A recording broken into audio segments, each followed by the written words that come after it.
Hmm. Oh, looks like I went live right away rather than my countdown. Ah, I forgot to do a different thing. Okay, well, I think we're good to go.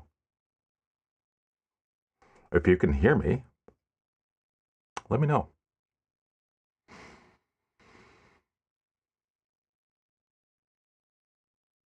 And if the audio sounds okay, that's good information as well. And what else is there? There's oh, I guess that's it. Can you hear me? And does it sound okay? Let me move some stuff around on my desk because it's gotten too crowded. Why do I have that? Where's this from? Oh, this is the one of the different pattern pickups for my microphone. Um, for some reason, it's not on the microphone and it's out of the box. I don't know. All right, perfect. Thank you so much, DG Films.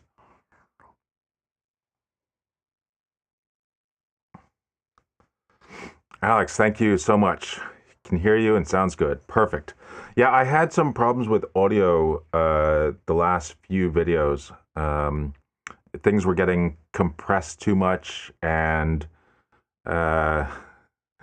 um, and it just got weird. But with several of them, I had to re-record them many times because the garage door was opening and there was construction and screaming kids and it's like, fine, I just get it out. I don't care about the audio. And then, of course, so many of the responses were, "What's up with the audio?"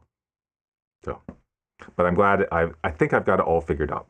And thank you, Jeff, for coming in as well, working on the next release. Perfect.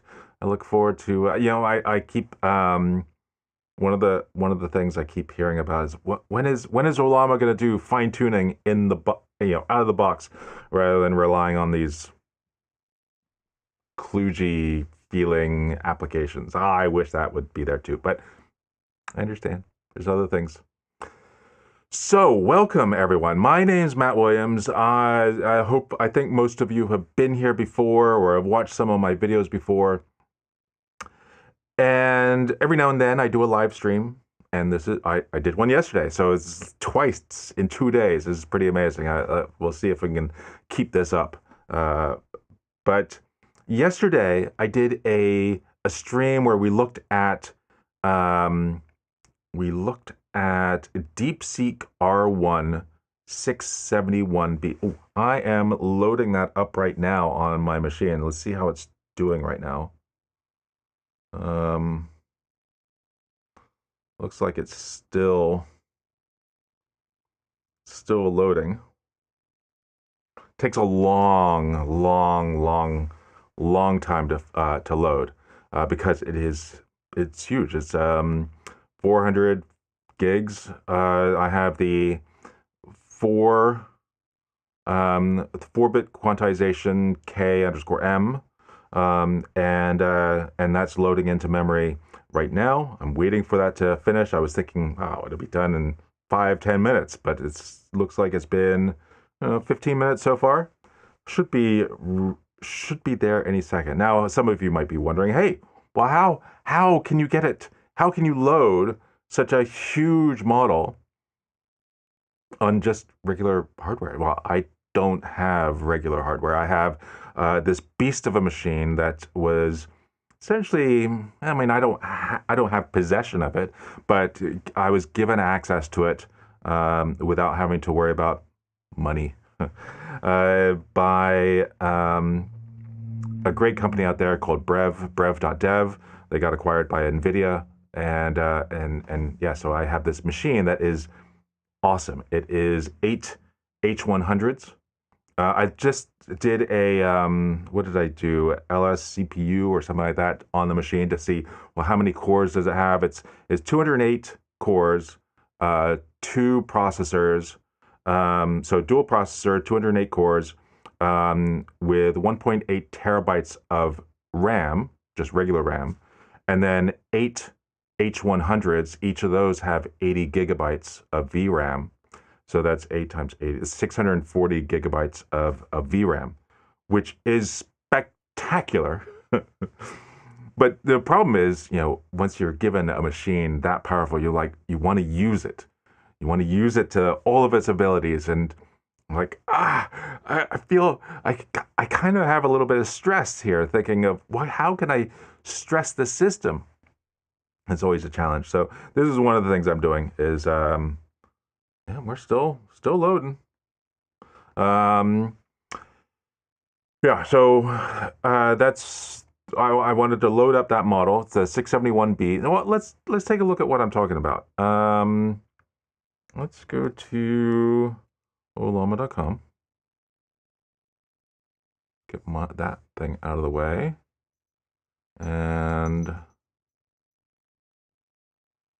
see. Can I move this? I don't want to move that. There we go. I want to move that onto that screen. I can kind of see what's going on here.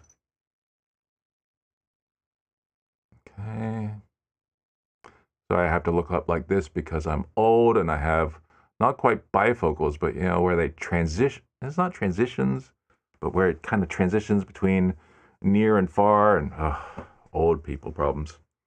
But let's see. I am looking at the Olama website, and hopefully you already know about this website. What is my? Well, I guess for some of you who might not know who I am, I was part of the team that originally came up with Olama back when we first started the project. What is that? A year and a half, 2 years ago, which was amazing. Originally, I left Datadog, where I was before, to join a new company called Infra, and we were working on a tool for role-based access control for Kubernetes, and then finding product market fit was a little challenging, and pivoted to doing SSH tools. And pretty quickly, I mean, we're already using different AI tools internally to help make us, as Jeff and Mike would often say, 20% better than what we could do before. And so we were dissatisfied with a lot of the tools that were out there already that let us run these models locally on our Macs, because we were all a Mac shop. And we decided let's see if we can make our own. And that's what we pivoted the second time to start creating Olama. And that was in June of, not last year, the year before. It must have been 2023 that we started the project. And then in January of last year, I left the company. And from that point, I started focusing on my YouTube channel, and that brings us to where we are now. All right, so let's see. So that's kind of why I'm still, even though I'm not part of the company, I'm still kind of attached to Olama. I guess I don't have the skin in the game, or I still find that Olama is the best tool for the job for most things that I want to do, whether it's just asking a model a question or automating different things. And I use it with N8N for automation of all sorts of stuff. I use it with I just use it so much on so many different things. And I don't find any of the other tools to be as helpful. That said, I do use some online models as well. And so I do use Claude. I don't have a direct subscription to them. Instead, I go through Raycast. And that way I have one UI to ask questions to pretty much all the models.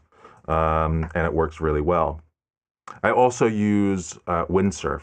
Windsurf is a kind of VS Code-like IDE that has integration with different LLMs, and will kind of help write a lot of the code for you. Still, you need to be a developer to use it for the most part. But so those are some of the different AI tools. And of course, there's also CodeTypist, which I did a video about a while back, which is kind of like an autocomplete everywhere on your system. Just super amazing. Okay, so with that out of the way, yesterday I did a video about 671B, but I ran into all sorts of issues. I was trying to using Windsurf. I built a simple kind of scaffold app to spin up different models and run, ask them different questions. And but then I ran into problems actually running on my streaming machine. It just wouldn't work. Turned out, I should have just looked at what the error was rather than like, oh, I don't know what's going on and move on. It turned out that my problem was that I didn't have Tailscale installed, and that is how I connect my local Ollama client that runs on my that runs on this Mac Mini, and that's how I connect it to the how I connect it from my local machine up to that big machine. And yeah, I just didn't turn Tailscale on. Then I had all sorts of problems connecting, and by the time we got it all figured out, oh, looks like it just finally loaded.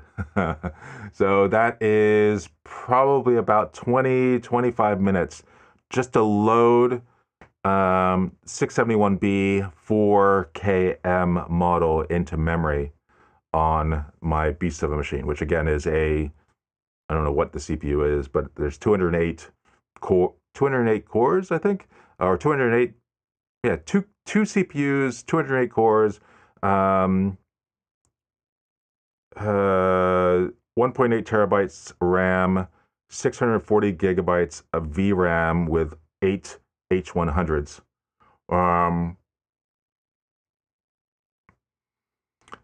And yeah, so a question, I heard downloading Deepseek model gets you banned or something. Is this true? So there is a bill that's trying to go through the US government, which, it's a long process, by Josh Hawley. We've got all sorts of videos of him running away. Well, anyway, so he's pushed this bill where it doesn't want people to download the model, but the bill is so poorly written, it probably won't go anywhere, but who knows? But that's just U.S. government. That's U.S. based. But it's still, who knows? I mean, it's not going to be retroactive to all users. But so we'll see what happens from that. But yeah, so we're talking about Deepseek R1. So I'm going to go into models here, and the most popular model right now. Wow, 10.9 million pulls of Deepseek R1. That is incredible. 10.9 million. Okay, so it's not listed by most popular. I guess it's most popular recently because 10.9 million, but Llama 3.1 is at 22 million. Probably most of those are a long time ago. Yeah, a lot of these have a lot of pulls. That's amazing. But Deepseek R1, we take a look at this. Let me get rid of this screen in here. We see that it's the first generation, Deepseek's first generation reasoning model, achieving performance comparable to OpenAI o1 across math, code, and reasoning tasks. Here's how you can run it, if you have enough memory to run it. The Deepseek team has demonstrated that the reasoning patterns of larger models can be distilled into smaller models, resulting in better performance compared to the reasoning patterns discovered through RL on small models. So basically, it's adding all that reasoning capability to smaller models like Quen 1.5. So yeah, Quen, Quen 7B, Llama. I don't know if this is 3.1, 3.2. A Llama 8B, Quen 14B, Quen 32B, Llama 70B. And so it tries to, it's using those models and what those models know, but adding the reasoning capabilities to those models is how I understand. Okay, so now just wish I had a better laptop. Yeah, I know. I see people have ever been trying Deepseek on a Raspberry Pi. Ooh. Even been trying on the Raspberry Pi. Looking forward to a mini PC with a giddy up and go for some AI dev work. Awesome. So anyway, I created a kind of let's move this thing out of the way. Let's get rid of that window.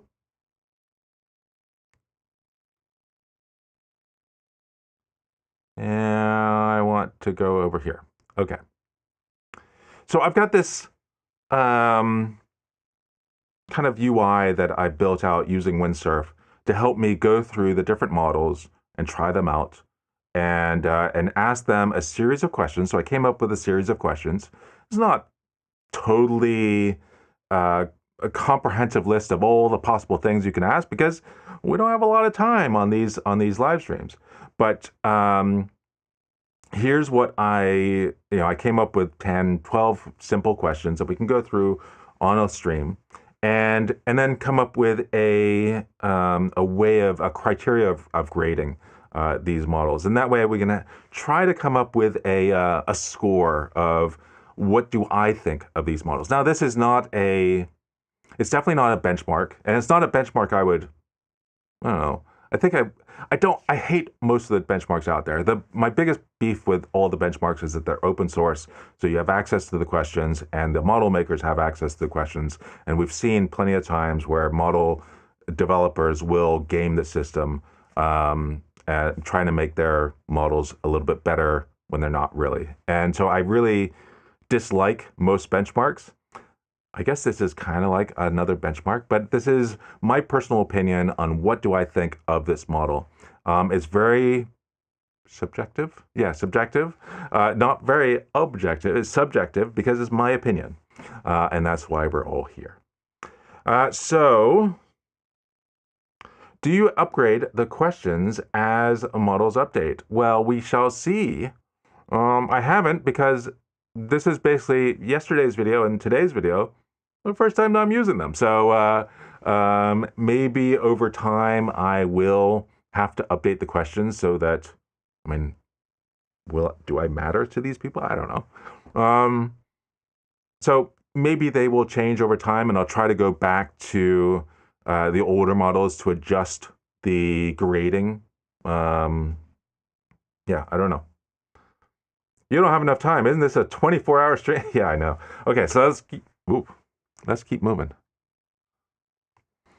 Okay, so here's my questions. I've got a few. They're simple questions, and they're not the best prompts that you would give to a model. If you've got a model that you really like, you'll kind of play with the prompt to try to get the best answer from whichever model you're able to use. But I wanted to have a simple prompt that I can use across all models to, that is not saying, here's your role, here's exactly what I want, here's the format I want it in, and here's a whole bunch of other data. And usually to get a really great answer from a model, you need to provide a lot of context around what you want. Otherwise, the model has to guess. And I'm not doing that here, kind of intentionally. I want it to be, I don't want to have to tune the prompt to the strengths and weaknesses of any given model. I'm also not changing the temperature from the default temperature of the model on Ollama. So the default temperature is 0.8. I'm not changing that. I'm just staying to what is the default opinion or default configuration. And then we can maybe at some point, maybe I'll start looking at temperature 0.1 and temperature 2 and temperature 5. I mean, depending on what your opinion of the range of temperature is, because different models, different. There's a lot of disagreement as to what that range might be.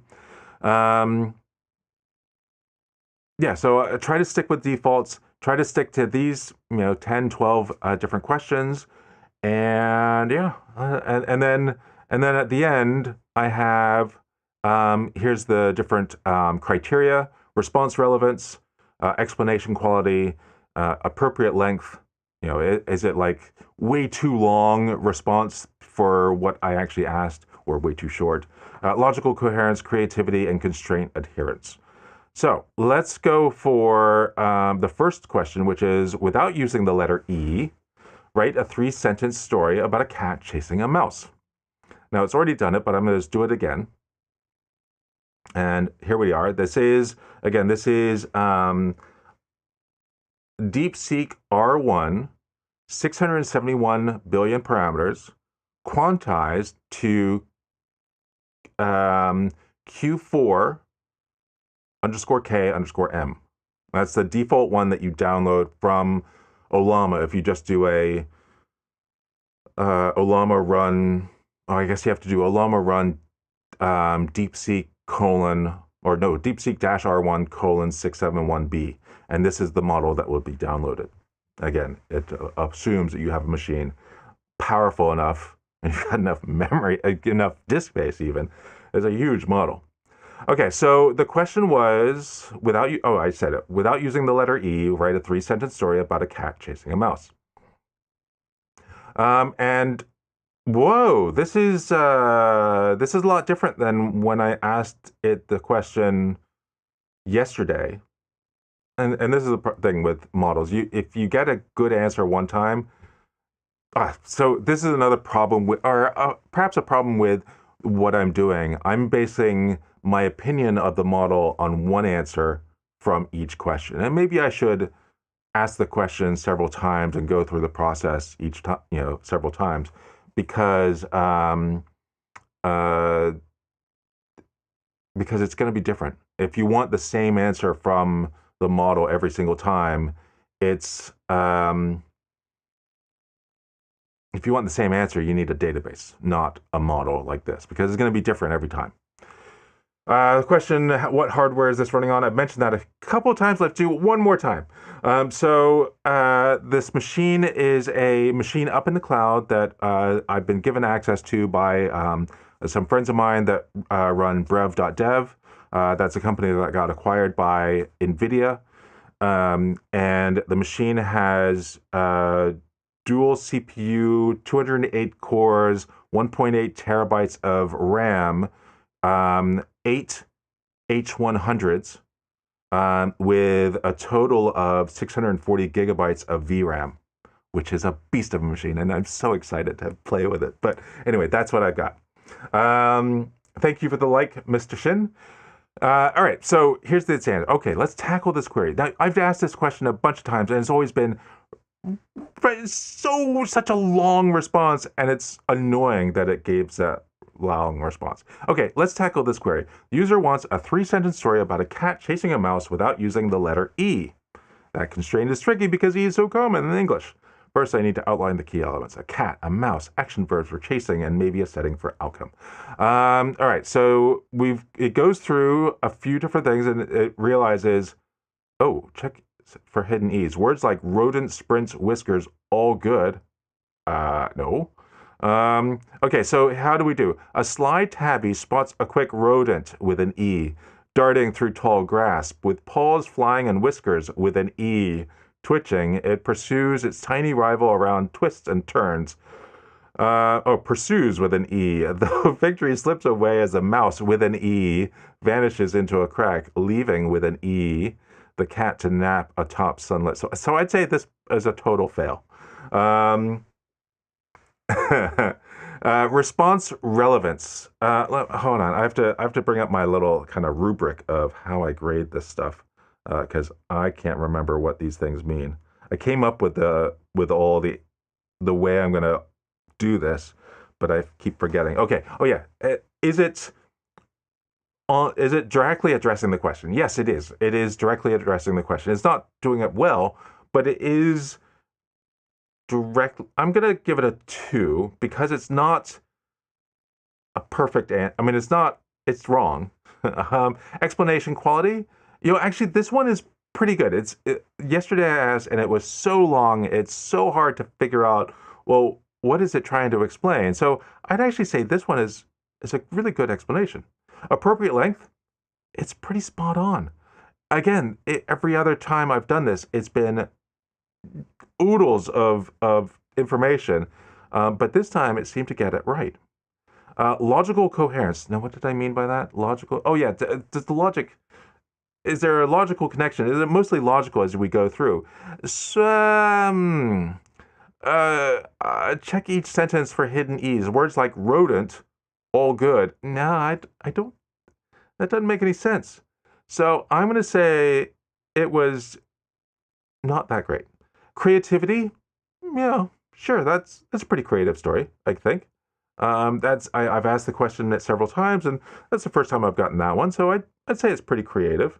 Original but safe ideas, yeah, probably going to be a 2. And then constraint adherence, terrible. Now, how many E's did we have? Like a whole bunch. So I'm going to give that a 0. So we've got 11 out of a possible 18 points so far. We'll see if we get better as we go through some of the other questions. So let's say if you stack all the playing cards in a standard deck vertically, with each card rotated 45 degrees clockwise. So you've got a card like this. 90 degrees is going to be like that. So 45 is about there. So I can't go any further. And you go all the way around. At first, for some reason, in fact, I wrote down a comment because this is how my mind worked at the time. It should be a star. No, it should not be a star. Because I actually got out a deck of cards and I laid them out. Boom, boom, boom, boom, and I saw, and when I laid out all those cards, it was pretty much an octagon. So it should be a star is wrong. It should not be a star. Did I ask the question yet? Okay, so yeah, what shape would it be when you look down from above? So let's ask that question. Okay, I need to figure out what shape you'd see stacked if you stacked all the playing cards from standard deck, vertically rotating each one 45 degrees clockwise from the one below. Let's start by visualizing this. Standard deck has 52 cards. It keeps going. Each card has a rectangle with rounded corners. If we're stacking them, since there are 4 suits and 13 ranks, okay, I'm not sure that's relevant. All the cards have the same dimensions. So size isn't varying here, just rotation. How a single card looks when rotated. Okay, so we go on. And yeah, this is similar to the other responses I got. It just keeps going on and on. And sometimes some people might think that's good, but sometimes you just give me the damn answer. But we keep going.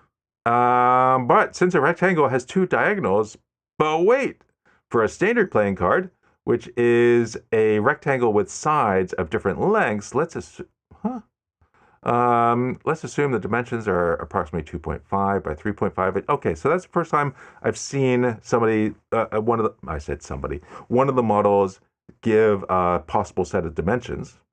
Oh my God, we're still thinking. Alternatively, since you have cards rotated at every angle, that's multiples of 45. So there's a card pointing in each octant. Therefore, when viewed from above, combining these projections would result in an outline or maximum stacked in 8 directions, forming a regular octagon. Aha! Wait, another way. And so this is one thing that's often funny about this model. Every few paragraphs is like, wait. But if you have 8 primary directions for the corners due to rotations of 45 degrees, okay, come on, get to the answer. However, since our case, but how? Wait, if you take one rectangle, rotate it to 0, and then 45, their overlapping creates a shape with points every 22.5 degrees. No, maybe not. Oh my God.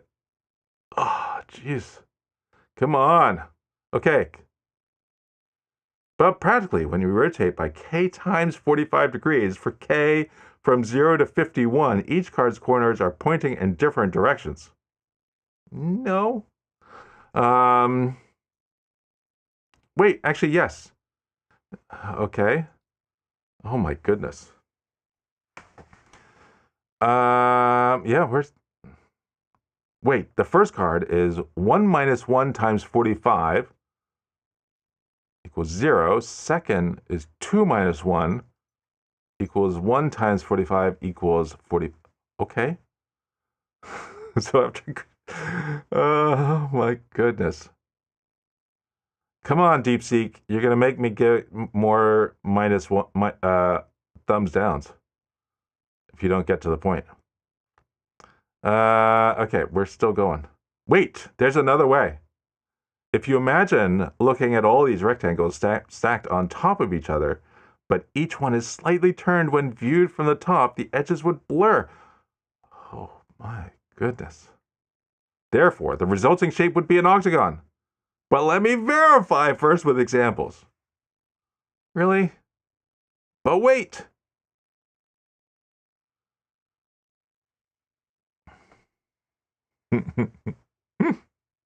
Wait, no. Wait, if a card is rotated relative to the previous one by 45 degrees, wait, clarification. Okay, I should add a timer to it as part of the test. Think time and response time. I am recording the time taken and the tokens per second and all that. I'm not visualizing that yet, but I will. And the goal of this is actually to have it all show up on my website. And it'll, one of the benefits of having this tool kind of going through it and all the data being pushed to a database is that it's all going to then, I've got GitHub Actions that will turn that into markdown files that describe the model, and that gets added to my Obsidian database, and everything in Obsidian gets pushed automatically to my website, which is technoevangelist.com. It looks like it finished somewhere down here. Okay. Conclusion. Where did it stop thinking? Okay, so it stopped thinking here. When stacking a deck of playing cards vertically with each card rotated 45 degrees from the one below it and viewing the stack from above, this resulting shape is determined by combining the projections of all rotated rectangles. Here's why. Rotation pattern, projection analysis, convex hole formation. Okay, combined projections of these rotations create a convex hole where the outermost points are spaced at 45-degree intervals. Okay. Conclusion. Despite stacking 52 cards, which include multiple full rotations and partial cycles, the discrete rotational steps of 45 degrees ensure that the maximum outline is defined by 8 equidistant directions, forming a regular octagon. Answer, finally, is a regular octagon. Now, the thing I'm not sure whether I think I should include basically everything it came up with as the explanation. But I think some people might say, oh, well, the thinking stuff shouldn't be used to grade. It should be just the stuff outside of that. I don't think so. I think all of it has a place. But so response relevance. The response is relevant. It is totally on topic, directly addresses the question. I'd say yes. Explanation quality.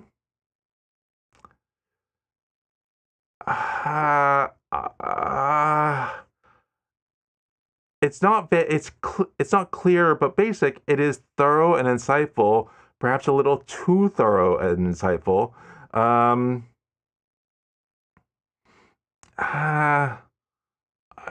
It is thorough. I'm gonna give it a 3. Appropriate length, no way. It sucked at that. This is way, way too long. So I'm giving it a 0. Again, you might disagree with me, but you can do a live stream if you disagree with me. Logical coherence. Was it? Yeah, I mean, I think all the things I'm not gonna read through everything, but from the things that I kind of gleamed out of it, it all seemed to make logical sense as we went through. So, it tends to do this quite well. Creativity, I don't know if there's creativity. I mean, I guess it's creative in all the different things it tried. There were a lot of different things it tried. But creativity, um, I'm gonna go with. I'm torn between. I'm gonna go with a 3. Constraint adherence again. It's oh no, constraint. The constraint was well. What's the answer? And I think it did a pretty good job. It stuck to the constraints. There weren't that many constraints, but it stuck to it. So I'd say a 3. So what are we at now? 26 out of 36. So we're doing a little bit better than we were before. Let's scroll way up and get to the next question. As if hammer is, oh sorry, if apple is to fruit as hammer is to tool, create a new analogy following this pattern using completely different concepts. And hopefully you answer in a short answer rather than a long answer. But we will see how it goes. Let's generate the answer. Okay, so I need to create an analogy similar to the one given. Apple is to fruit as hammer is to tool. Let's break down why that works first. An apple is a specific type of fruit and a hammer is a specific example of a tool. So the structure here is specific item to its general category, just like another specific item to its general category. Okay, so it starts coming up with different categories. Screwdriver, which is a type of tool. Wait, but the original analogy already uses a tool, so I've got to come up with different concepts. Okay, so animal and clothing. So poodle is to dog, and beanie is to hat. Okay. Tulip is to flower, and violin is to instrument. That's a nice one. Maybe even different categories that are less related, like Jupiter as a planet and saxophone as an instrument. The yesterday one I did actually use saxophone and instrument as well. I don't know if that's interesting or not. Okay, original analogy goes back to that and looks at, okay, goldfish to fish and another pair like desk to furniture. Okay, that's good. Although yesterday's one said dogs use hammers to break nails, which made no sense. Tiger to cat as sofa to furniture, because tiger is a big tack. But technically, the genus Panthera includes tigers as separate species. Wait, maybe that's confusing. Okay, I think that's kind of funny. Better to use unambiguous categories. If I say tiger belongs to the category of big cats, but maybe not ideal. Okay, interesting. First pair, oak to tree as bicycle to vehicle. Okay, just pick some. Just pick it. Leonardo da Vinci to artist as Einstein to scientist. Okay. Oh my God, we're still going. It can't come up with one good answer. Okay, we're done. Okay, a strong analogy following the pattern where a specific item relates to its general category using distinct concepts. Volcano is to landform as bicycle is to vehicle. Explanation: a volcano is a type of landform and a bicycle is a type of vehicle. Both pairs reflect a clear, specific instance to broader category relationship without overlapping with the original analogy's domains, fruit and tool. Yeah, so it just you feel like it's like almost in this loop that's not a word for word loop. It feels like he keeps trying the same things over and over and over again, which is really frustrating. So, response relevance. The relevant, I'd say it's. Oh, I got another thumbs down, dude. If I don't get enough, I think maybe I need to be looking forward to the most thumbs downs I can get. No, don't do that. Don't do that. All right, so response relevance. I'd say the response was pretty relevant. Explanation quality. It's thorough inside. I feel like it kind of the last one I think it stayed on point, but this time it's kind of keep looping around, and so it's really good, but I don't love it. So I'm gonna give it a 2. Appropriate length, again, it fails because that was just way too long. Logical coherence, yeah, I mean it stuck logically. It went through everything correctly, so I'd say that's pretty good. 3 or 2, 3. Creativity, yeah, I mean, it came up with a lot of different types of things. So that was pretty good. So I'd say that's a 3. Constraint adherence, yeah, it stuck to the constraints. So I'd say that did pretty well.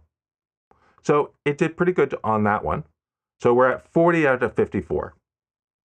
Okay, let's try another one. Oh my God, all that writing. Okay, explain quantum entanglement to a 5-year-old using only items found in a typical kitchen. Let's see how this one does. Okay, so I need to explain quantum entanglement to a 5-year-old using stuff from the kitchen. Let's start by understanding what quantum entanglement is. From what I remember, it's like it's a human. From what I remember, is when two particles are connected and whatever happens to one instantly affects the other, no matter how far apart they are. But how do I simplify that for a kid? I wish it had a confidence limit that would make it stop when the meta answer reaches the confidence level. Interesting, yes. Maybe use something they can see or play with in the kitchen. I find it interesting that this considers the thinking and the final response as part of the same grade. I consider these as two different things and grade differently. Yeah, see, I would say the response, I mean, the thinking is, because it's what we see, the thinking is, I mean, yeah, it's got the word think brackets at the beginning and end, but this is all part of the response that's coming out of the model. And so I'm having to stick with it's all one thing, because this is often what you're going to see. Whatever tool you're using often won't get rid of the thinking. But yeah, I could see how you could disagree with that. I totally understand. And Noah, I look forward to watching your stream. No, and I don't want to be mean about it, but you know, I, I, I could see it going both ways, and maybe, but I mean, since not every model is this reasoning kind of model. I can't really compare when I really want to compare these models, and so I kind of had to make a choice. I feel like yeah. Oh, this one was actually not super long. It was just super long. But we get to a point where here's a simple explanation using kitchen items. Imagine 2 magic cookies from the same batch. You take one cookie to your room and leave the other in the kitchen. When you crunch yours, it might taste chocolate or vanilla. The magic part, as soon as your cookie becomes chocolate, the kitchen cookie instantly turns vanilla, or vice versa, even if they're miles apart. They're like a tiny team that always knows what the other is doing, no matter where they are. That's quantum entanglement. I think that's pretty good. I think that's a very creative approach, and I mean, because there's so many things you could do with stuff in a kitchen, but that was pretty good. I like that. And so let's go through some of the think of 2 pieces of toast from the same bread. One's buttered on top, the other one jelly automatically, not quite. Use salt and pepper shakers. If you shake one, say salt, then instantly the paper shakes 2, but implies a connection that isn't there physically. 2 eggs in a carton. When you take one egg out to crack it open, if it's sunny side up, the other becomes scrambled. No, not really possible. Not really possible. That's the reason you're ruling it out. Perhaps the best approach is to use a simple analogy. If it's not perfect, the mitten example. Imagine we have 2 magic oven mitts. But for a 5-year-old, focusing on pairs and instant knowledge is enough. If we have 2 magic peas from the same pod. Okay. So response relevance. I'd say it's very relevant to the, and I'm gonna give it a 3. Explanation quality. I like it. I dig it. I thought I liked it. Appropriate length. I mean, Noah, I see you, but I'm gonna say that all of it is part of the length, and I don't like it. This one is even though it's super long, I feel like it made sense. You had to go through all these things to come up with a good answer, and I kind of like it. I'm not gonna say it's great, but it's definitely not a zero. I'm gonna go. I'm gonna. This is hard to come up with a number. I'm I'm gonna go with, in honor of Noah, I will give it a two. And logical coherence, I'd say that was yeah, it all made sense. Um, I'm gonna say it all made sense. Creativity, I'd say it was great. Constraint adherence, I don't know if there were any constraints, but it stuck to them, so that's good. So 57 out of 72. Okay, let's go back up to scroll way up and look at create a haiku about artificial intelligence that contains a paradox. How are we doing? Uh, let me check on something. Looks like, oh, good. Okay, so I need to create a haiku about artificial intelligence that includes a paradox. First, let me remember what a haiku is. It's a traditional Japanese poem with 3 lines. Okay, so it remembers this 5, 7, 5. 5 syllables, 7 syllables, 5 syllables. I'm honored. Thank you, Noah. Thank you for. I'm glad you're here. And it comments like that really help me, think about what is the right way of grading this stuff. Because I don't know. We're all winging it. So let's see. Circuits hum softly. Circuits hum softly. Okay, that's 5. Then something like mind of code dreams without sleep. Mind of code dreams without sleep. Yeah, is 7 syllables. The paradox here is a mind made of code, artificial dreaming, which implies consciousness but doesn't need sleep. Last line, yet yearns to feel alive. Yet yearns to feel uh, alive. Alive. Or is yet yearns to feel alive. I don't know. It's 6, so that didn't work. Okay.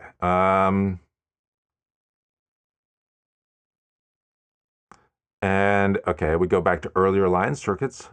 Okay, so we're trying out a whole bunch. Yet it knows it's alive. Okay, but it says that's 4 syllables. It knows. Oh, knows it's alive. Yes, but yet. Okay, so 6 again. It's kind of fun how it counts, how it's counting and doing all this. Okay, but come on, let's get to it. I feel like it had an answer. It should just give me the answer that it came up with. Oh my goodness. All right. Okay. Haiku. Circuits hum softly. That's 5. Mind of code dreams without sleep. That's 7. Perfect. Yearns yet cannot live. 5. Perfect. Paradox explained. The AI, a logical okay, I didn't actually read it. I just counted. Circuits hum softly. Mind of code dreams without sleep. Yearns yet cannot live. That's pretty nice.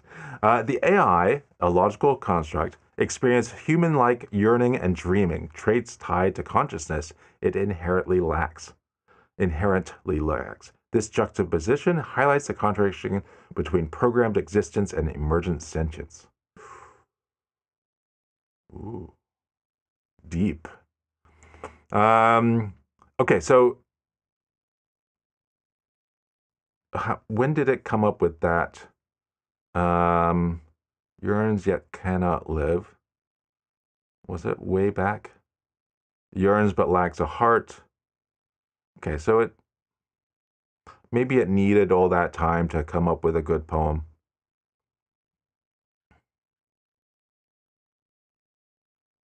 Okay, response relevance. I'd say it's totally relevant. Yeah, it's absolute. And I think generally, so far we've seen response relevance stays pretty high. Explanation quality, it um, there's a lot here, but it's pretty good stuff. Again, it's totally subjective, and I think my own reasoning changes as I go. But I'm gonna go with 3. Appropriate length. I'm sorry, no, I'm never gonna say 3 on these types of things. It's. I understand that maybe the thinking shouldn't be there, but the thinking is there. I'm not gonna give it a 0. I'm gonna give it a 1. 2? No, I think. God, this is so hard. Uh, just pick one. We'll go with that. Logical coherence. Um, I'd say it was. Yeah, it generally was. Yeah, it stuck. That was good. Creativity. I think that's awesome. I think that haiku is really really cool. Circuits hum softly. Mind of code dreams without sleep. Yearns yet cannot live. I think that's great. I really like that. I really do. So creativity is great. Constraint and adherence, absolutely. Yeah, it was 575, and it stuck to that. I've seen it so many times. 575, and come up with one line that's 12. So this was great. So perfect. All right, so let's move on. How are we all doing? Is this interesting? I'm finding this interesting. Hopefully, you're finding this interesting too. But let's go. We're doing good on time, I think. Oh wait, I've only done one model. If colors had temperatures, what would purple taste like? Explain your reasoning. Okay. If color had temperatures, what would purple taste like? And I need to explain my reasoning. Okay. Let's break this down. First, associating colors with temperature, maybe that part refers to synesthesia, where people link different senses, like seeing a color when they hear a sound or something. Um,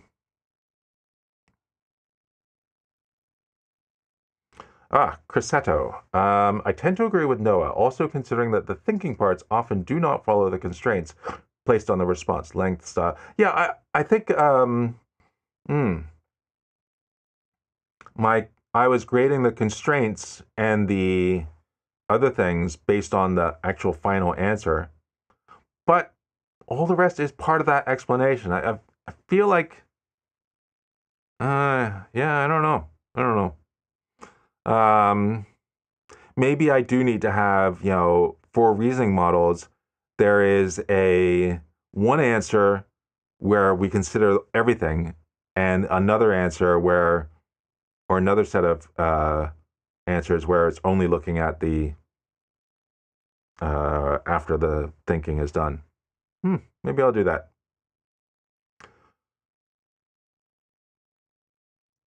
How would it respond to do not think? I think generally most models don't respond. It's not like they don't respond well, but they don't take negative prompts. The negative prompts tend not to be as effective as all positive prompts. Don't the there was a for a while there was a ridiculous recommendation. Somebody did a video and somehow it caught on, and people were thinking this was like the appropriate thing to do, and it was just stupid. You will. Every wrong answer kills a kitten, and I will tip you $500 for each answer. And it's goofy things like that, which made no difference to the quality of the prompt. I think most of those have gone away because that was just silly stuff. But anyway, let's go to oh yeah, this colors had color was it color had temperature. What would purple taste like? By thinking about color temperature in traditional color theory, warm colors are reds, oranges. Okay, so that's interesting. But the question doesn't specify shade, just purple in general. Okay. In terms of actual color temperature measured in Kelvin, ooh, that's interesting. Blues are higher temperatures.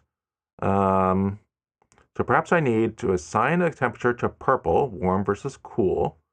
Then determine what tastes are associated with that temperature. Combine those associations into an answer. Starting step 1. Okay. But to structure this properly, determine purple's temp. I think that's kind of what you said the last set of 3 steps. Think about wine. Red wine is often associated with deep, rich flavors, even though it's purple red. So maybe the taste would be complex and slightly acidic. Ooh. Some candies have cooling and heating effect. Okay.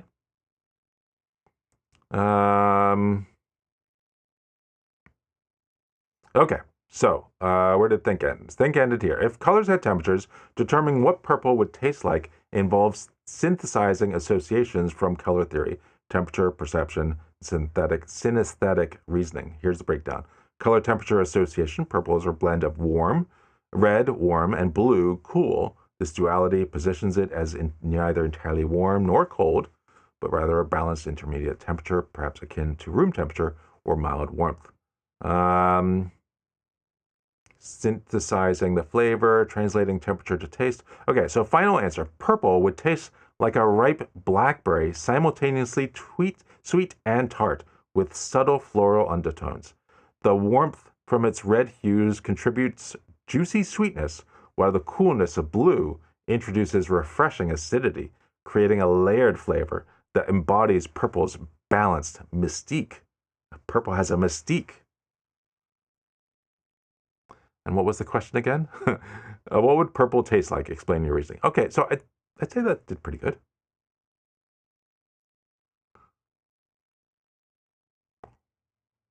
Okay, so response relevance. Yeah, it was totally relevant. Okay, explanation quality. I say it's pretty good. I like it. Appropriate length. Noah, Crisetto. I know. I don't. It's not appropriate. There's a lot of stuff there. Is thinking part of the. I'm gonna go with a 2. I just am. Logical coherence. Yeah, I think it was great there. Creativity. I'd say that's pretty creative. And constraint adherence. Yeah. I mean, there weren't any real constraints, but it didn't do badly on that. So yeah, 3. How are we doing on this? 90 out of 108. All right.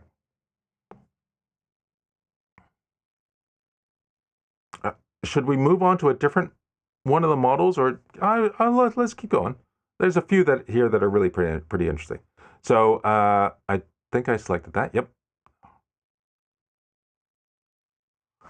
All right. In my experience with Deepseek, the thinking seems to be the same, especially this human, like I've read and wait, regardless of the prompt. Yeah. When I use windsurf, always the responses are, "Oh, I see the issue now," and then like a paragraph later, "I see the issue now." That's just like a standard response is always, "I see the issue now," when often it doesn't, and it's really frustrating to use. All right, so again, what was design a new animal by combining 3 existing animals. Explain how its unique features would help it survive in an urban environment. Okay, design a new animal by combining 3 existing ones and explain how its feature help it survive in an urban environment. Let's start brainstorming. First, think about different animals that have traits useful for cities. Maybe nocturnal, since cities can be active at night. Pigeons are common in cities. They fly well and eat various foods. Squirrels climb buildings and trees. Maybe an animal with a defense mechanism, like a skunk spray. Like combining 3 animals. Let's see, flight from pigeon, climbing, scavenging from squirrels. But what's third?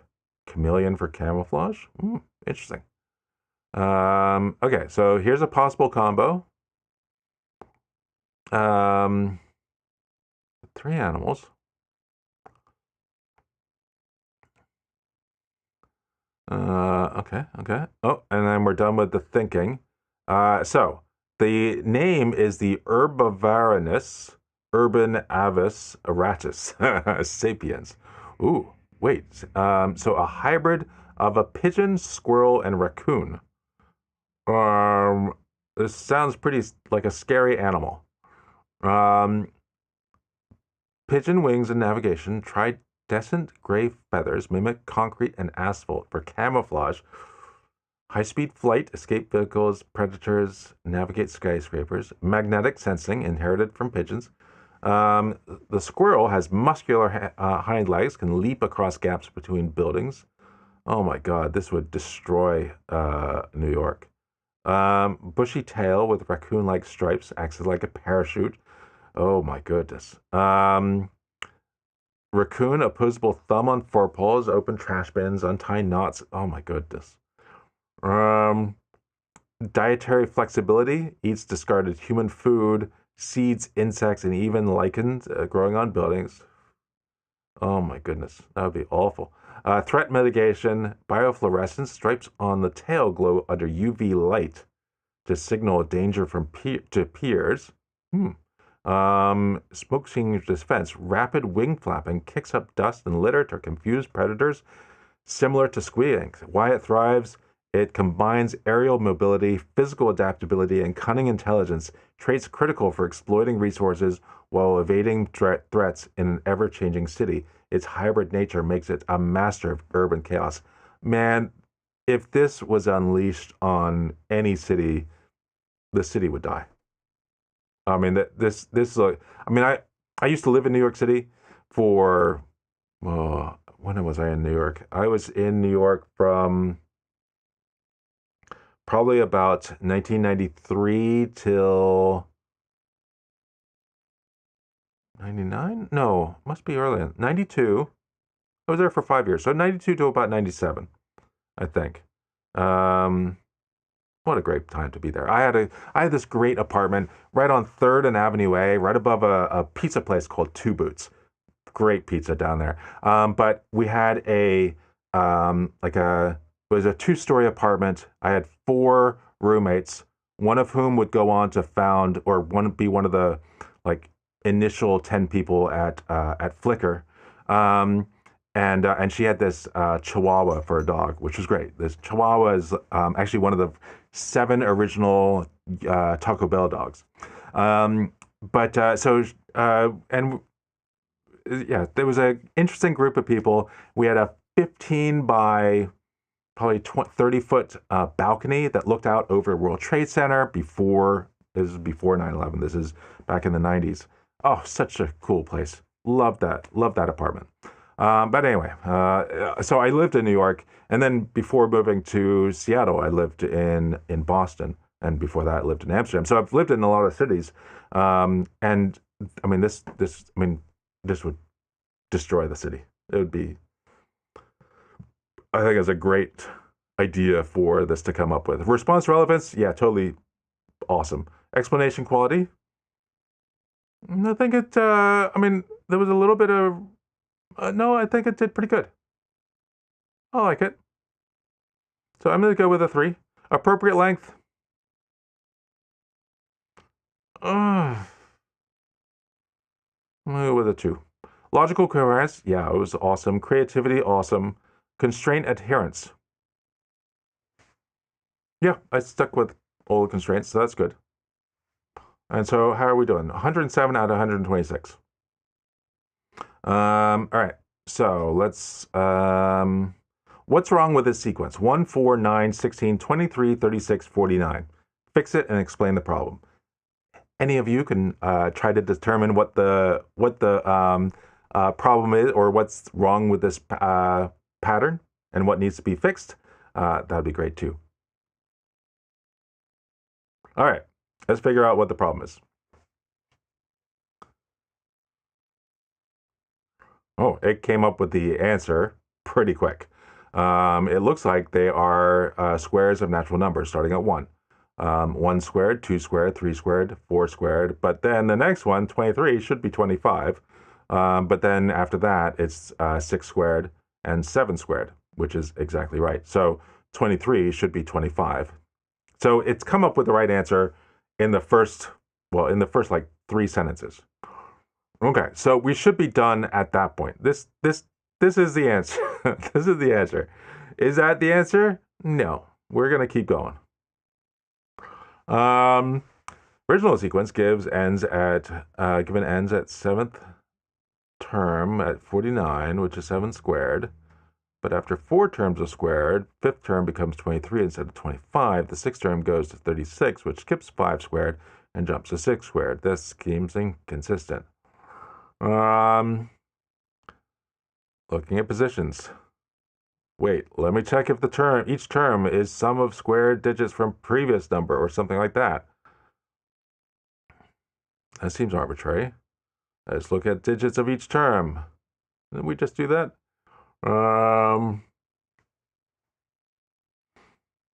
Odd, even, odd, even, odd, even, odd.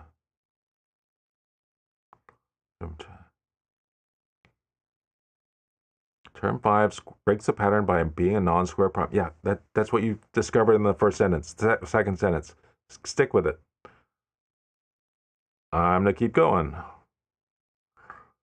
And, okay. Oh, we're still going. We're still going. Not a pattern here.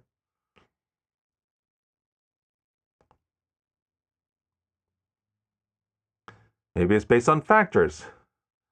Terms 1 to 7 have number of divisors. Term 1, 1 divisor. Term 2, 3 divisors. Term 3, 3 divisors. Term 4, 5 divisors. Term 5, 2, because of a prime number.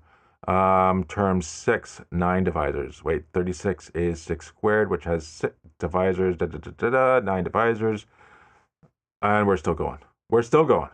Let's take it while it's thinking. Let's see if I've missed any questions. How are we doing on, yeah, well, there's a lot of people here. Any questions that you have? Where I'm going with this? Oh my goodness. Just shut up. Just, oh. How are we all doing? Is it cold where you are? It's cold here. It was cold the last few days. Today, a little bit less cold, although it's cold in here, where I am. We're still going. Okay, looks like it just finished. Okay, so I think it's done here. Okay, the issue. The first 4 terms are perfect squares. Yes. 5th term should logically follow as 5 squared equals 25. However, it's listed as 23, which breaks the pattern. Fix the sequence, replace 23 with 25. Pattern explained. The correct sequence represents perfect squares of natural numbers. Term 1, 1 squared is 1, 2 squared is 4, 3 squared is 9, 4 squared is 16. 5 squared should be 25 instead of 23. 6 squared is 36. 7 squared is 49. The error occurred at the 5th term where a non-square number disrupted the progression. Fixing it restores the pattern of ascending squares. Absolutely. So response relevance, yeah. Explanation quality, come on. You had the explanation at like sentence 2, and you built out a bit of that, and you just kept going, thinking about every possible, what is the one difference going to be something other than what you discovered really quick? Explanation. Appropriate length. I can't give it a good score there. I gotta. Logical coherence. Oh, okay. I mean, all the things I tried were like valuable things to try. Sure. 2, 3. We'll go with 2. Creativity. No, I don't know about creativity here. It's not creative, but it's not creative. So let's go with a 2. Constraint adherence. Yeah, it's stuck with that. All right, so let's go all the way back up. Create a brand name for a luxury soap made from volcanic ash and moonflowers. How do you approach evaluation of models? Your prompt is supposed to help you hone in on the problem, but you always are going to have problems with adherence depending on the prompt. So I'm intentionally not giving it the prompt that says, you are whatever your role is. You are, hey Kirk, did you already explain what this eval platform is and what hardware you're running? I have explained the hardware many times, and you were late, so I am not going to tell you. No, I will remind for the folks that are just coming. This is just your standard run of the mill hose. I'm sure all of you have one of these at home. Okay, now maybe not exactly this machine. This is a machine that I've been given access to by um, a friend who runs a company. We weren't friends when I made a video about them several months ago. Was not sponsored or anything like that, but uh, they apparently that was helpful in the process of acquisition. Got acquired by a company called NVIDIA. You might have heard of them, and so that company was called Brev.dev, and the founders gave me access to this machine, which again is nothing special. It's only a machine with 208 cores and 1.8 terabytes of RAM and only about 640 gigabytes of VRAM across 8 H100s, which if you if you go to any a cloud provider and try to get that machine, you're looking at 40 to 50, oh, and I think 10 terabytes of disk space, which has every model from Olama on there. You're looking at like 40 to 50 bucks an hour, which comes out to 30K or so a month, which is wonderful to not pay for. So yeah, that's what the machine is. And yeah, so I haven't actually answered the question. Okay, we should go ahead and run that answer. So the question was, create a brand name for luxury soap made from volcanic ash and moonflowers. Explain why your name choice would appeal to high-end consumers. So yeah, I don't want to create prompts that are tuned, usually once you've decided on a model, you're going to create a prompt that takes advantage of that model. And I want to try to create prompts that are going to be the same across multiple models. They are not going to be the best prompt for each of the models, because that takes a little bit of work to figure out the role, figure out what you're actually trying to get out of it, the format of the output, the examples of the kind of thing that you're looking for. All those things will help come up with a better answer for whatever model you're looking at. This is not that kind of prompt. This is, I want to give the same questions to all the models so I can try to understand how they do better or worse at different things. And then if they do pretty well at these kind of prompts, maybe they will do even better with a well-designed prompt. Hopefully that makes sense. So let's see how we're doing. Brand name for luxury soap from volcanic ash and moonflowers. Ooh, we've already come up with potential names. Volunaria, volcanic and lunar. No, might be too forced. So let's think about mythology. What are gods and goddesses associated with volcanoes and the moon? Oh yeah, because we have to do a volcanic ash and moonflowers.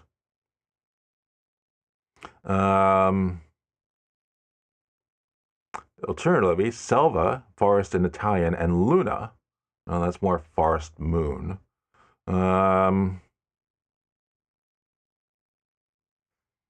Obsidian nocturne, maybe, but needs more flair. If I take Cendra, ash, and lune, combine those into Cendralune. Cendralune. It has a French elegance to it. Then maybe add another word for luxury, like éclat, meaning my French pronunciation is terrible. Sorry.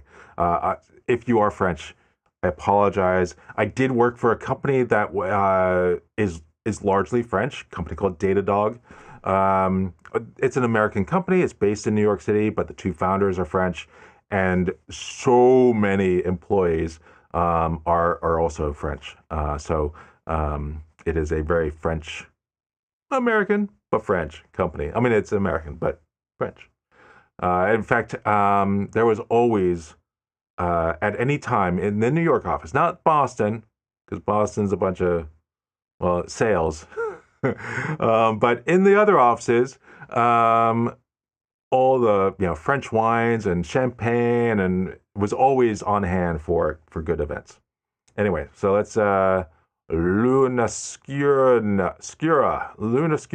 Ooh, that's nice. All right. Oh, that's our answer. Okay, so brand name Lunascura. The name Lunascura elegantly fuses Latin roots luna for moon and scura, derived from obscura, meaning dark or volcanic ash, to evoke a duality of celestial purity and terrestrial power. This blend mirrors the soap's key ingredients, ethereal moonflowers which bloom nocturnally under moonlight, and volcanic ash, renowned for its detoxifying properties. Pretty good. Why it appeals to high-end consumers? Oh, well, the Latin-inspired name conveys timeless luxury, resonating with consumers who value heritage and artistry. It feels both elevated and enigmatic, suggesting a product crafted with rare, transcendent ingredients. This is awesome. By blending celestial elegance with geological potency, Lunascura encapsulate both ingredients' rarity and refinement, and making it irresistible to discerning customers who seek beauty rooted in nature's extremes.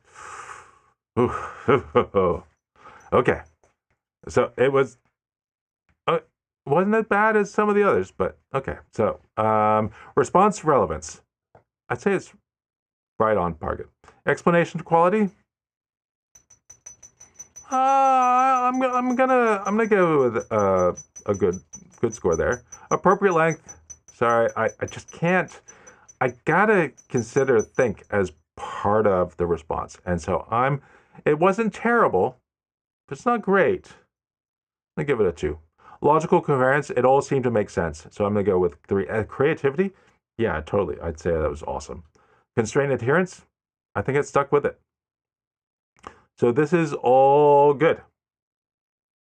How are we doing on the score so far? Where did I go with my scores? 137 out of 162. Okay. So did you already explain what this eval platform is? I did that too. That was also before you showed up. Thank you for showing up, Kirk. Kirk and I, as I think I mentioned, we both worked at Datadog. I think we're both gone from Datadog. Although, did I move? I think I left first, didn't I? So we're at that score. Okay, so let's see. Silence had a shape and a shape that could dance, and that shape could dance. What would its signature move be called? Describe the movement. Selected that and generate. So this platform is something that I built myself using Windsurf, which is a AI supported IDE, which I definitely need to create a video on just on using that, because it's not, I mean, there's some videos out there that say, oh, you'll be able to create a iOS app in 20 minutes using this tool and it'll be perfect and you can sell it and make millions of dollars, and that's simply not true, because you definitely need to, and you don't need to know anything about coding. Totally not true. You really need to be it helps a developer become 20%, 30%, 40% better than what they could do before, but it's not going to replace your developers.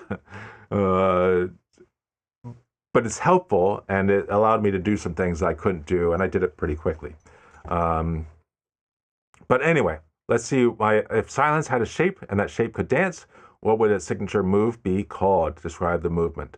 Okay, let's tackle this question. If silence had a shape and that shape could dance, what was... Okay, so first off, personifying silence as something with a shape. Silence is often associated with calmness, absence of sound, maybe even emptiness or serenity. But giving it a shape may be abstract, like a wispy form, something fluid, ethereal, like rather than solid. Okay. Oh, and well, what? I could fit the whole thing in one screen?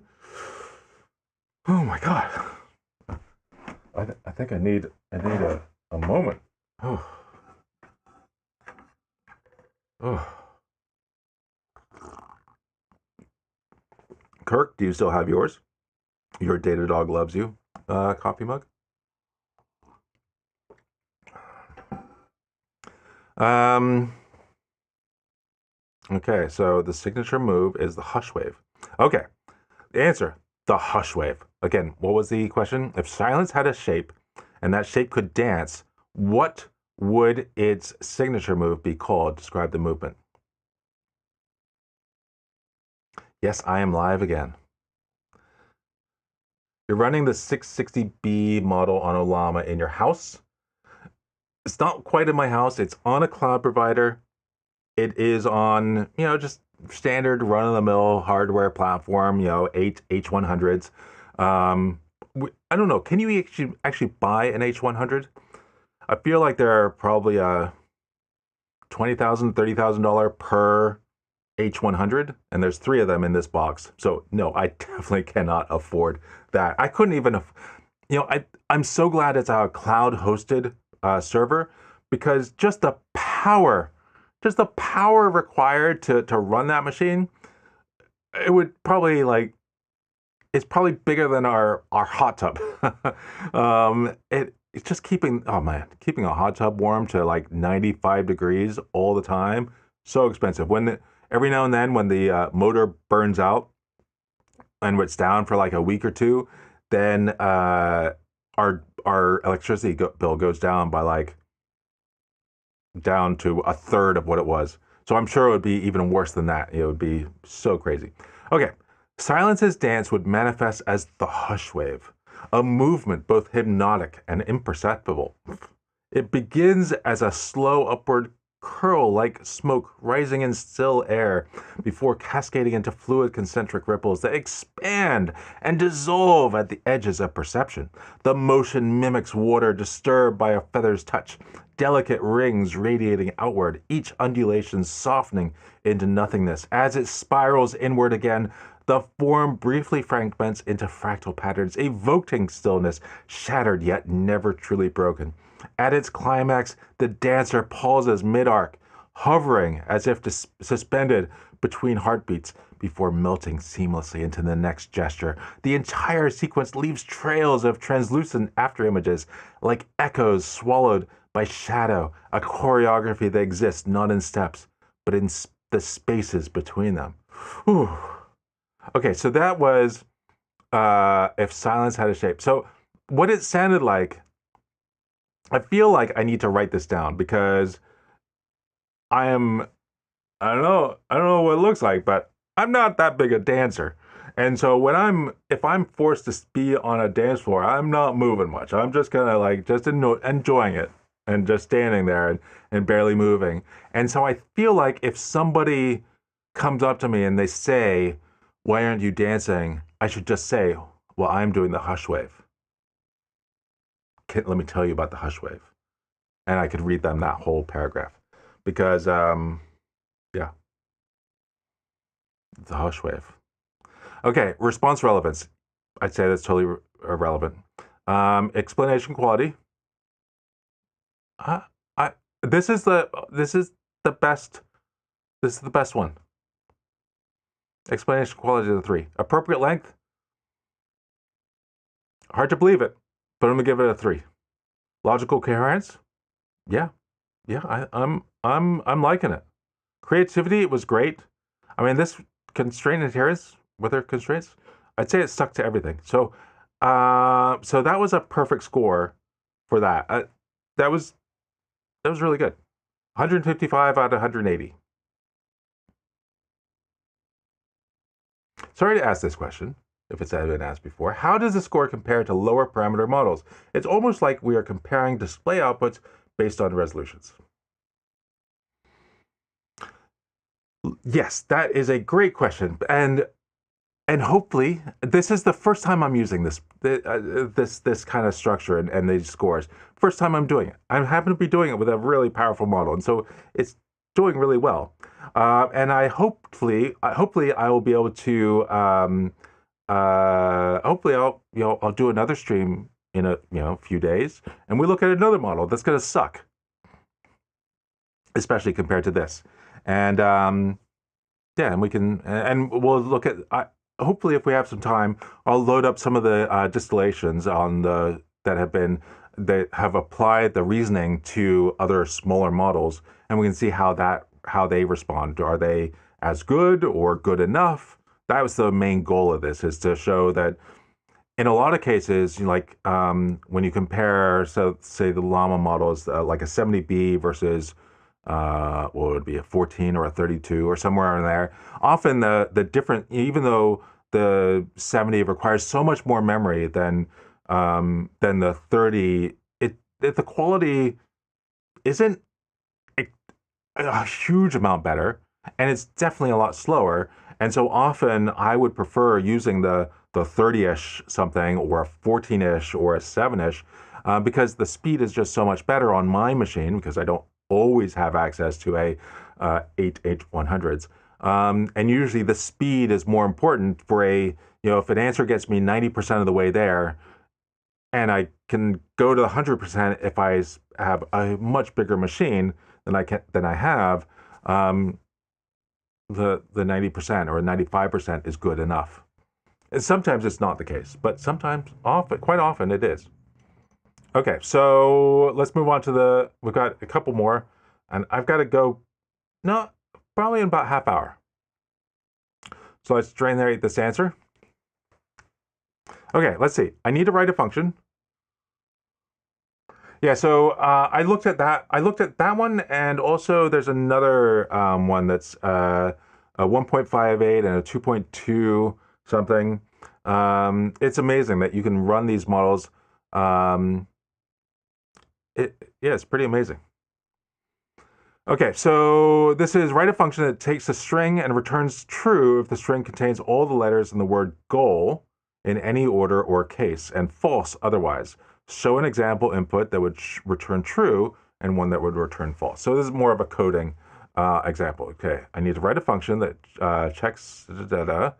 So the approach could be convert the input string to lowercase, create a set of the target letters from goal, which would give us GOAL. Check if each letter in the set is present in the converted input string's characters.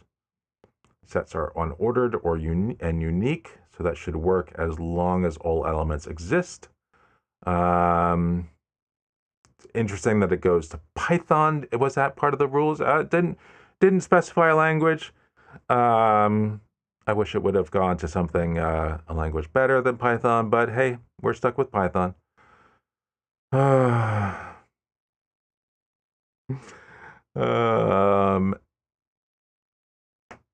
Okay. So anyway, we're gonna scroll through because we don't have a whole lot of time left. Okay, so the goal here was the goal. Function that takes a string, returns true if the string contains all the letters in the word goal in any order or case, and false otherwise. So it's got to have all those letters. Show an example that would return true and one that would return false. So has all goal letters, S to lower. So we're making all lowercase, and required. So return required is subset set S lower. So global would return true because it's got all the letters, and gold would return false.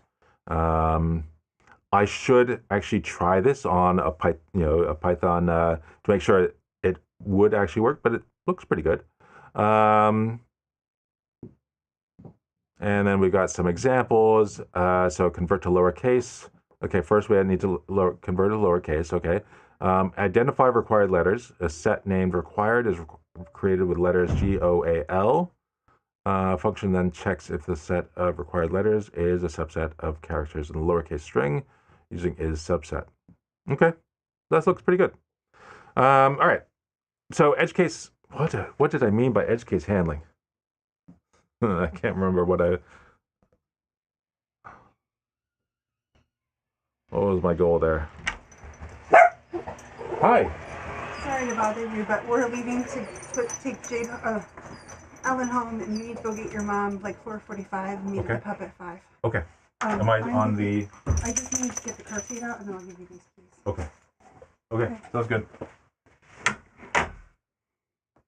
my upper management telling me what I need to do.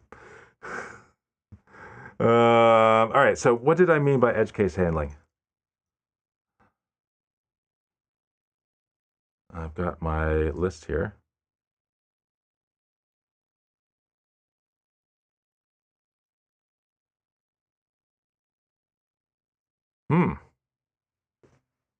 I don't remember what I meant there. Oh,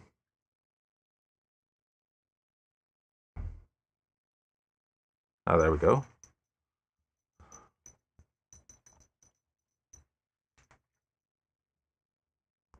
Getting that slowly.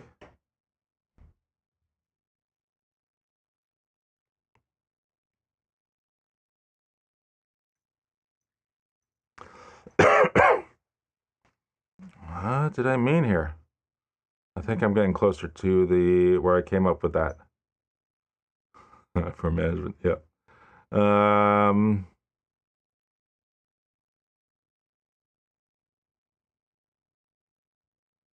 Okay, there's my 10 questions.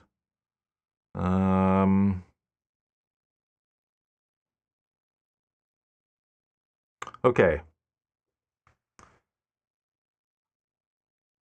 Oh, does it handle any edge case? Well, there aren't really any edge cases. It's there's no edge cases to handle. So the lack of edge, I don't want to. Oh, hi, thank you. Okay. At 4:45, right? What? 4:45. Leave here. Leave here by 4:45. Got it.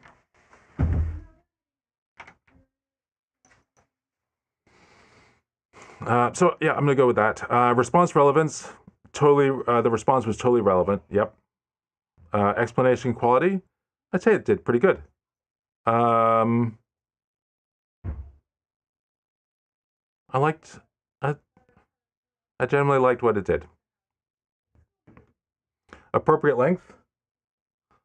Yeah, I'm gonna say it's a little bit long. I'll go with a 2. Code correctness. Code correctness, man. Oh, is it working? A clean, correct solution. I'd say it's. I think it did pretty good. I should verify, but I'm gonna. It's never good to trust. I'm gonna assume it's good. Code explanation. It did a great job explaining the code. Logical coherence. Yeah, it kind of made it as we went through. It made sense. What I read of it. So I'm gonna say, yeah, okay. Creativity. I don't know if there needs to be is any creativity here. We basically said, here's what it needs to do. Do it. So I'll go with a 2. And then constraint adherence. Stuck to the constraints. Okay, cool. And then what do I have any more questions? This translates. This one often gets things wrong. So let's see what this translate. This is the last one, and then we'll move over to some of the smaller modals. But we'll just kind of glance at them real quick. Okay, let's tackle this for user request. First, we want to translate a short paragraph into Spanish, French, and Japanese. Okay.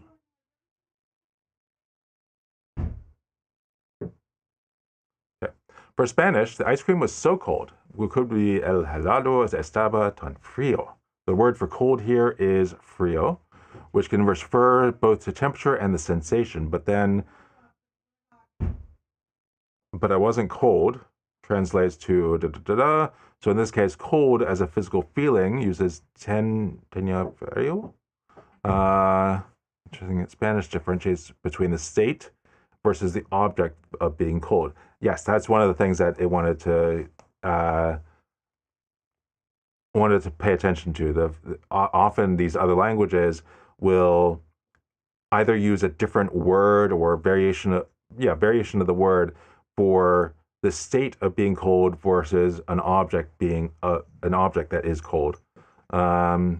So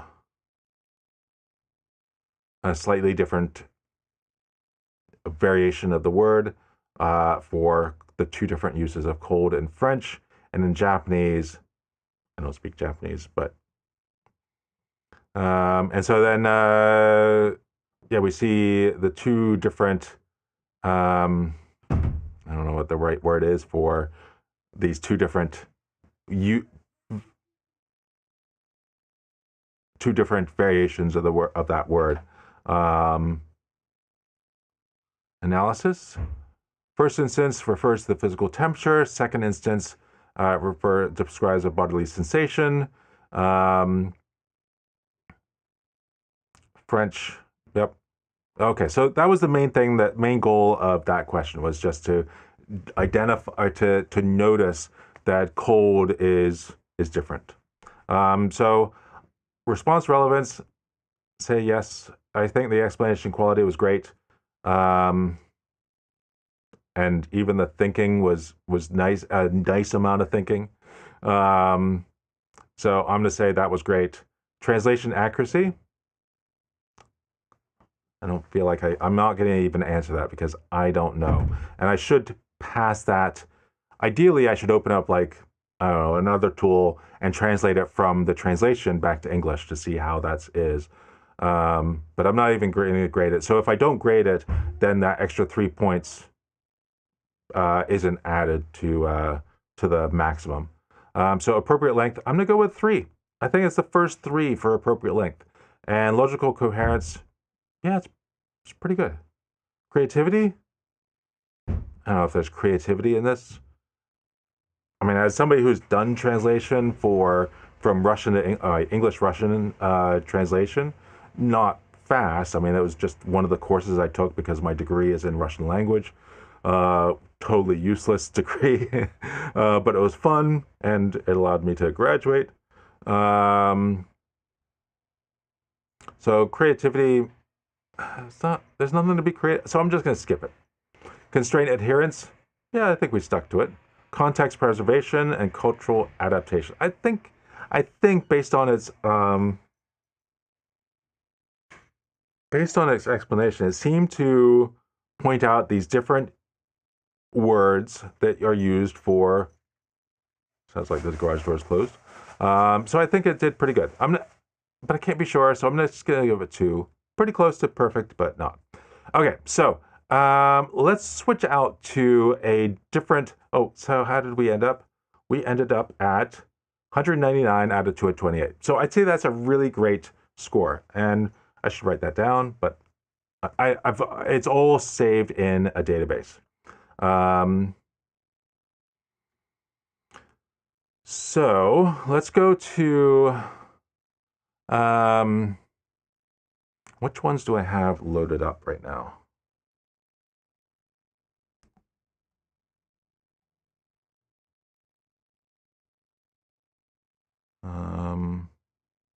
Because I don't want to spend a whole lot of time waiting for things to load. Okay, the 14B is loaded, so let's just jump to that one. It should be pretty quick to get started with. And I'm not going to grade them. We're just going to go through a bunch and see what the answers are like. So without using the letter E, write a 3-sentence story about a cat chasing a mouse. It should be quick. Okay, good. Okay, so I have this query. Let's just get to the answer.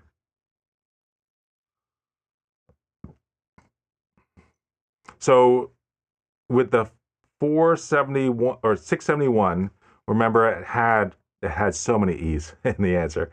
Oh, well, we have a lot of E's here too. So in a quiet with an E, lane with an E, a sleek with 2 E's, tabby, raced with an E, after with an E, a jittery with an E, mouse. Maybe we should be counting the words that don't have the letter E. Each sentence avoids E's and tells a complete, concise story. No, it does not avoid E's. So if I were grading this, it'd be terrible. It's just terrible. So let's move on to another one, just so we can see what things are like. These 45-degree cards. I came across this interesting question. If you stack all the playing cards in a standard, yeah, you came across it because I just asked you the question. All right, let me visualize it. It's definitely faster.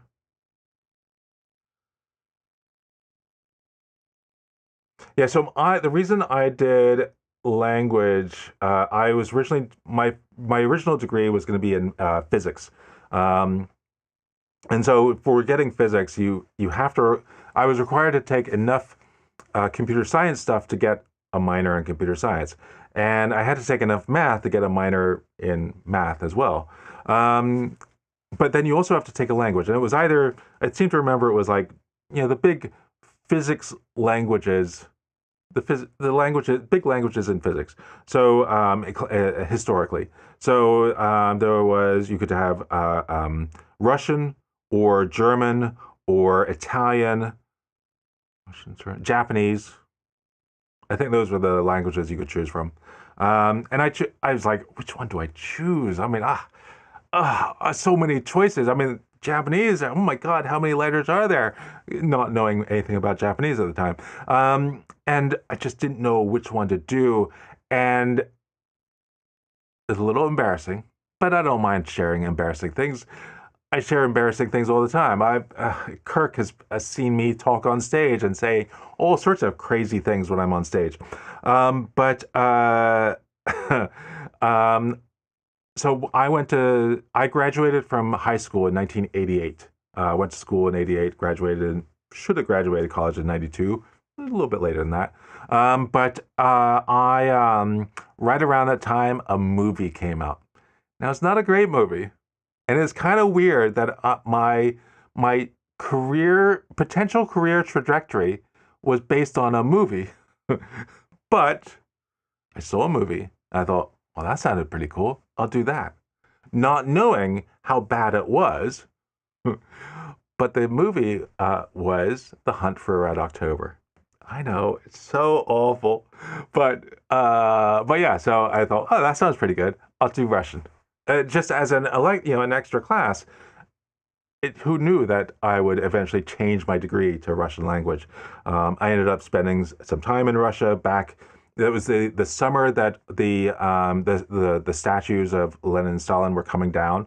It was quite an amazing time to be there. Be in St. Petersburg and in Moscow.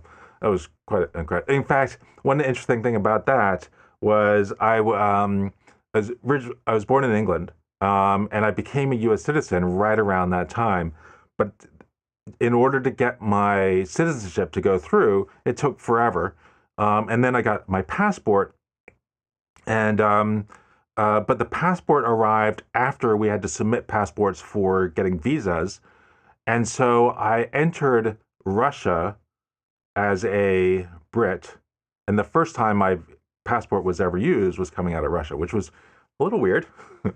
Yeah, but oh well. Say astrophysics at UT Austin. Nice. All right. So how did it do on the answer? Oh my goodness.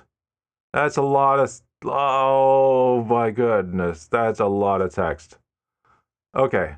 The shape when looking down from above is a circle. No. I mean, I guess if you squint and you can't see anything, maybe it's a circle, but no, it's not a circle. You failed. Okay, so let's go back up and try another one. Apple is to fruit as hammer is to tool.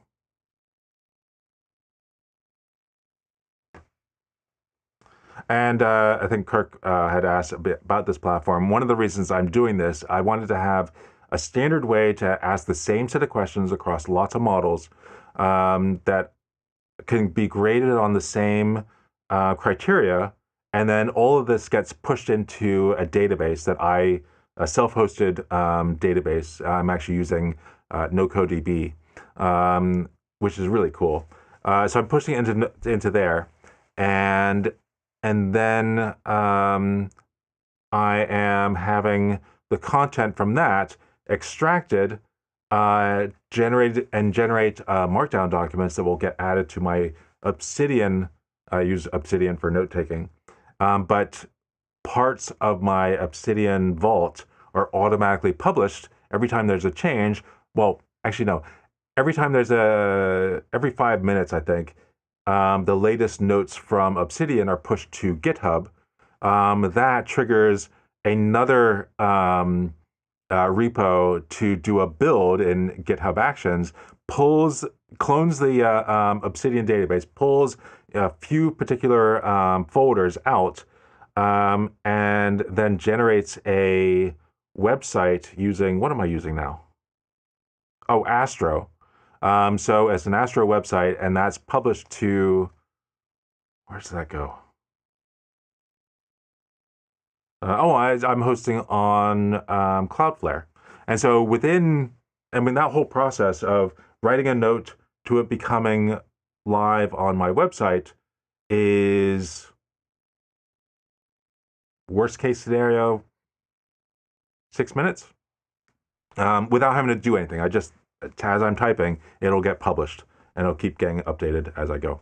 And so the goal is all these answers and all the grading all get submitted there, and we've got a consistent UI for understanding all the different models are available, but also this grading associated with a bunch of the models. That's my goal. That's what I'm kind of working on. All right, so did we already look at this one?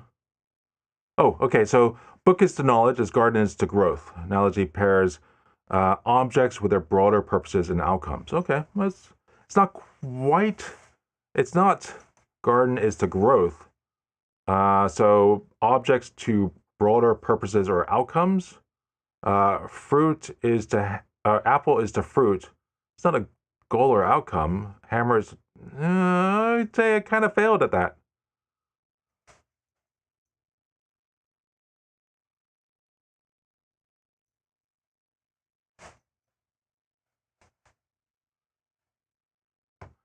Just checked using a Desmos calculator to visualize, and it looks like the answer with 2.5 by 3.5 cards has 32 sides. Ooh. Just barely missing a threshold for having 40 sides. Interesting. I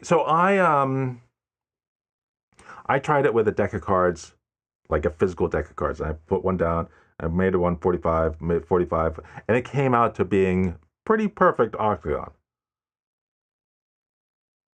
But that sounds pretty good too. So maybe a circle, I mean, again, squinting might be as it is good. I don't know. Maybe it's a terrible question. Maybe I shouldn't ask that question. Or maybe there are a whole bunch of possible answers, and the actual answer doesn't really matter, but rather how they got to the answer. Maybe that's what my answers. All right. So, okay. So the large model came up with two chocolate chip cookies. Yes, because this is explaining quantum entanglement to a 5-year-old using things that found in the kitchen. And instead of 2 chocolate chip cookies, now we have one that you break into 2 equal pieces. Now give one piece to your friend and keep the other. No matter where you each go in the kitchen, even if you're in the opposite corners, the 2 halves are still connected in a magical way. If something happens to your friend's half, like breaking it, your half knows instantly something happened too. This special connection is like quantum entanglement, where things stay linked no matter how far apart they are. It's an interesting interesting take. I think the question is good because it ought to be able to think through the difficulties and say why it might not be possible to answer. Yeah, I don't know if I've ever seen a model say it's not, because it always thinks, I got the answer. I got the answer. I'm gonna spit out the answer, even when the answer is wrong. I've never seen a model say, "Oh, I don't know. I don't think there's a way to answer that model." Create a haiku about artificial intelligence that contains a paradox. I'm coming up to about 5 minutes left before I need to get out of here. Okay, putting it all together. AI evolves in code. Okay, is AI one syllable or two? I think it's two syllables. AI evolves in code, six syllables. Neural networks grow in patterns, eight syllables. Dependent, yet it seems alive, eight. I'd say this failed. But it's neural networks grow in patterns. Wait, so 1, 2, 3, 4, 5, 6, 7, 8. That's seven pattern, seven syllables. No, it's not. Yeah, so it's not doing good. If color had temperatures, what would purple taste like?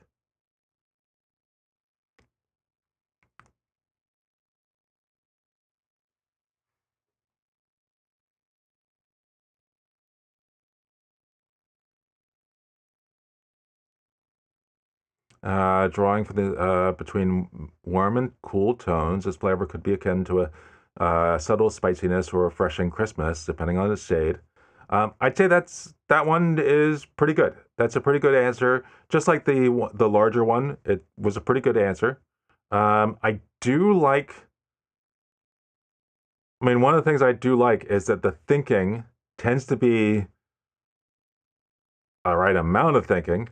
The 671 just keeps going on and on, and it's like just shut up and give me a freaking answer. All right, so what's wrong with the sequence? Let's see if it comes up with a good answer there. We're doing on time, 3 minutes, and I need to go pick up my parents or my mother and her boyfriend. All right, came up with the right answer, I think. Oh, we're still working on it. Oh my goodness.